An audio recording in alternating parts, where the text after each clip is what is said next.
Hello everyone. आज हम बात करेंगे एमएस थर्ड सेमेस्टर सोशलॉजी के कोर्स 11 की सोशल प्रॉब्लम्स इन इंडिया, जिसका टॉपिक है सेकेंड यूनिट का टॉपिक है डिवोर्स। यही topic BA second year sociology की सेकेंड पेपर में भी है। इस पे कुछ बेस्ड एमसीक्यूज हैं, उनको देखते हैं आज। नंबर 1, हिंदू स्त्रियों को विवाह विच्छेद का अधिकार देने के लिए हिंदू विवाह अधिनियम सन 1955 में पारित हुआ। नंबर 2, व्यवहारिक रूप से निम्नांकित में से विवाह विच्छेद का शिकार कौन होता है? आंसर इज युवा स्त्रियां।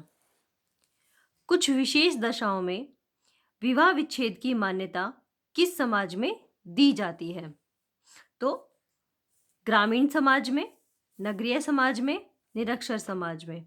मतलब कुछ विशेष दशाओं में विवाह विच्छेद की मान्यता किस समाज में दी जाती है? तो ये सभी समाजों में दी जाती है, क्योंकि ये कुछ विशेष दशाएं हैं जहां पे बहुत ज्यादा प्रॉब्लम्स बढ़ जाती है।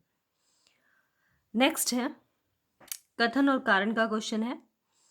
वैदिक संस्कृति में कुछ विशेष परिस्थितियों के अंतर्गत पत्नी को अपने पति से विवाह विच्छेद का अधिकार प्राप्त था। वैदिक काल में, कारण है इसका, वैदिक काल में स्त्रियों की परिस्थिति पुरुषों से उच्चित थी।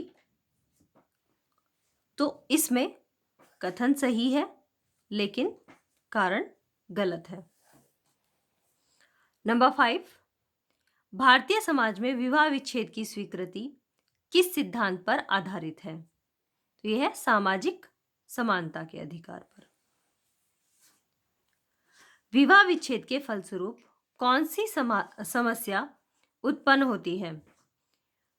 तो विवाह विच्छेद के फलस्वरूप बच्चों की हमारी अवहेलना होती है। ये सबसे बड़ी समस्या विवाह विच्छेद के बाद होती है। नेक्स्ट है हिंदू विवाह अधिनियम में विवाह विच्छेद से संबंधित प्रावधान निम्न में से किस एक समुदाय पर लागू नहीं होते? तो यह है अनुसूचित जनजातियों पर।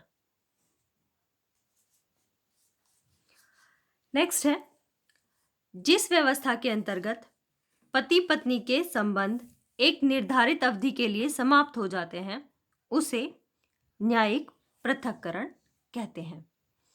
नेक्स्ट, हिंदू विवाह अधिनियम के अंतर्गत न्यायालय द्वारा प्रत्येक दशा में विवाह विच्छेद से पहले पति पत्नी के बीच न्यायिक पृथक्करण का आदेश देना अनिवार्य है।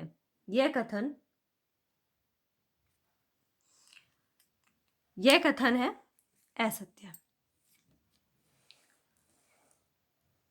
नेक्स्ट है जो स्त्री पुरुष विवाह विच्छेद विशेष विवाह अधिनियम 1954 के अंतर्गत विवाह करते हैं उन्हें यह अधिकार है कि पति पत्नी में से कोई भी एक दूसरे से कभी भी विवाह विच्छेद कर ले।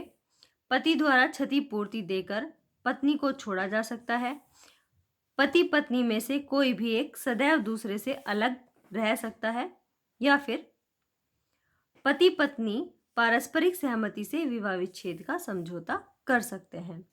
तो ये लास्ट वाला ही ऑप्शन सही है कि पति पत्नी पारस्परिक सहमति से विवाह विच्छेद का समझौता कर सकते हैं। ये किसमें है?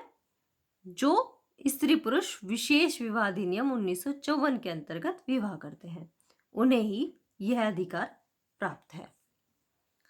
इसी के साथ ये छोटा सा टॉपिक खत्म होता है। धन्यवाद।